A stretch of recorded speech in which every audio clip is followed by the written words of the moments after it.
pusa mo. Kwentuhang matatapang muna tayo ngayon. Dati naalala ko yung nag-aaral pa ako sa kolehiyo. Parang sabik talaga ako nung makapagtapos agad sa pag-aaral para makamit ko yung pangarap ko sa buhay.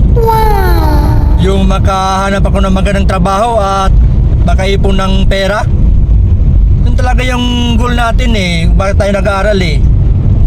Pero ngayon parang scam. Nandito na tayo ngayon, natupad ko yung pangarap ko pero yung makapag-ipon parang ang labo pa. Yun ang hirap gawin, yun ang hirap abutin. Tama yung sabi ng mga magulang ko na na ang hirap talaga kumita ng pera. Mas maganda yung nag-aaral pa tayo kasi hingi ka lang ng magulang mo, wala ka nang poproblemahin. Ngayon ang hirap as in, ang hirap ng buhay.